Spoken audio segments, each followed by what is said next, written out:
निरीक्षक हवामान अभ्यासक मी आहे तारकळस या ठिकाणी. आजपासून सर्व शेतकऱ्याला सांगतो, शेतकऱ्यांना आणखीन दिनांक 12 एप्रिल, 13 एप्रिल, 14 एप्रिल दरम्यान तुम्ही तुमची काळजी घ्या. विजेच्या कडकडासह पाऊस पडणार आहे, गारपीट होणार आहे, म्हणून हा अंदाज लक्षात घ्या.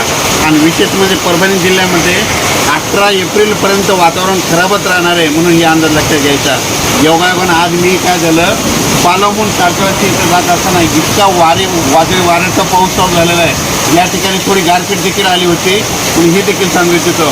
तर माझी सर्व शेतकऱ्याला विनंती आहे परभणी जिल्ह्यातल्या की सध्या खूप वातावरण खराब आहे. म्हणजे जास्त अवकाळी पाऊस आला की आधीच काय करायचं, वातावरण ते झालं की तुम्ही तुमचं आपण आपल्या घर जवळ करा. आणि विशेषमध्ये सांगायचं झालं तर या म्हणजे आता हे जवळपास 12 एप्रिल ते 18 एप्रिल दरम्यान वारं जास्त राहणार आहे, त्याच्यामध्ये पाऊस पण जास्त राहणार आहे आणि विजेचं प्रमाण राहणार आहे. सर्व दूर पडत नसतो, पण फक्त काही काही भागात पडणार आहे, म्हणून हा सर्व शेतकऱ्यांनी अंदाज लक्षात घ्या. या ठिकाणी आता या तारकळस या ठिकाणी लाईव्ह या ठिकाणी आता मी पावसातच भिजलो. मी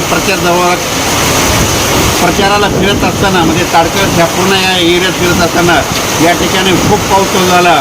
आणि विशेष म्हणजे या ठिकाणी पत्र देखील उडत असल्यामुळे आम्ही या तारकळस या ठिकाणी रोडवर गाडी उभा केलेले आहे. अचानक वातावरण झालं तर परत एक निषेध दिलं जाईल.